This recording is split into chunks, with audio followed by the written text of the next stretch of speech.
नमस्कार। आज हम लोग सीखेंगे कि ज्योमेट्रिकल आइसोमर्स की डेफिनेशन क्या होती है और ज्योमेट्रिकल आइसोमर्स बनते कैसे हैं। तो first of all geometrical isomer की definition. Geometrical isomer are stereoisomer, restricted rotation and different aerial distance. वो स्टीरियो आइसोमर होने चाहिए, रोटेशन रेस्ट्रिक्टेड होना चाहिए और एरियल डिस्टेंस L1 और L2 इक्वल नहीं होना चाहिए। फॉर एग्जाम्पल, जैसे ये जो स्क्रीन पे दिख रहा है ये एक सिस टू ब्यूटीन है और जो सेकंड बना है ये ट्रांस टू ब्यूटीन है। ये दोनों स्टीरियो आइसोमर है। इनमें रोटेशन रेस्ट्रिक्टेड है। रोटेशन रेस्ट्रिक्टेड क्यों है? क्योंकि पाई बॉन्ड है और इनका एरियल डिस्टेंस मेजर करते हैं।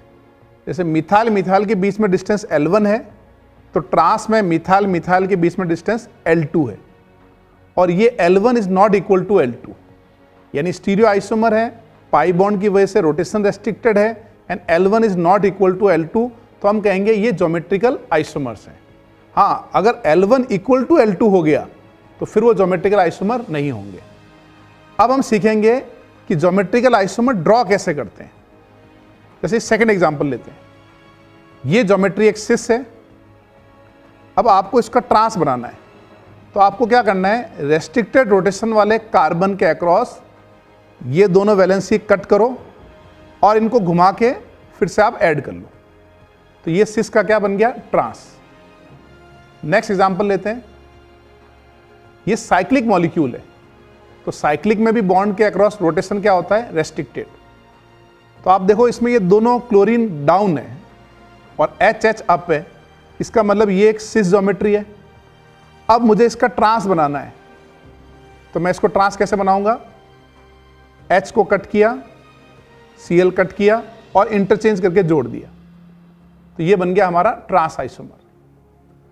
नेक्स्ट एग्जांपल लेते हैं। ये एक 3 मेंबर रिंग है। इसमें देखो दो valency Br Br below the plane है, HH अबव द प्लेन है, यानी ये कौन सी ज्योमेट्री है, सिस। अब इसका ट्रांस कैसे बनेगा, रेस्ट्रिक्टेड रोटेशन के अक्रॉस H को कट किया, Br को कट किया और घुमा के जोड़ दिया, तो ये बन गया ट्रांसफॉर्म। नेक्स्ट एग्जांपल लेते हैं। ये क्यूमुलिन है। अब क्यूमुलिन्स के अंदर फर्स्ट वाली क्यूमुलिन में एरियल डिस्टेंस है L1, सेकेंड क्यूमुलिन के अंदर एरियल डिस्टेंस है L2। अब हमको क्लियर नजर आ रहा है कि L1 और L2 जो है वो इक्वल है, तो अगर L1 इक्वल टू L2 है दिस मीन्स ये ज्योमेट्रिकल आइसोमर नहीं है।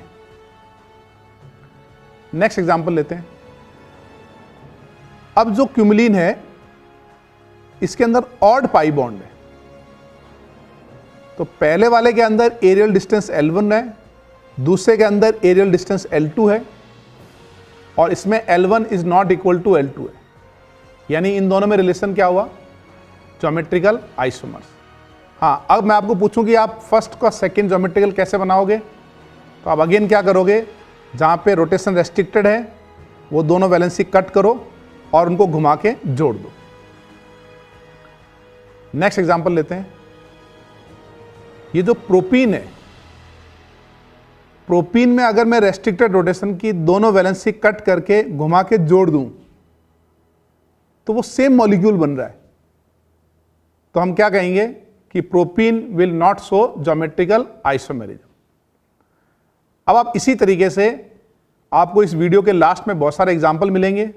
आपको उन सब एग्जाम्पल में एक ज्योमेट्रिकल आइसोमर गिवन है, आपको सेकेंड ज्योमेट्रिकल आइसोमर ड्रॉ करना है। ये जो टेक्निक है ड्रॉ करने की, ये काफी हेल्पफुल होती है जब हम रिएक्शन मैकेनिज्म करते हैं। तो ये सब मेथड है, it is simply method to draw geometrical isomers. तो आप इसको ड्रॉ करें और अगर आपके क्वेश्चन सारे करेक्ट हो जाएं तो आप चैट बॉक्स में आई डिड इट जरूर लिखें। थैंक यू, नमस्कार, जय हिंद।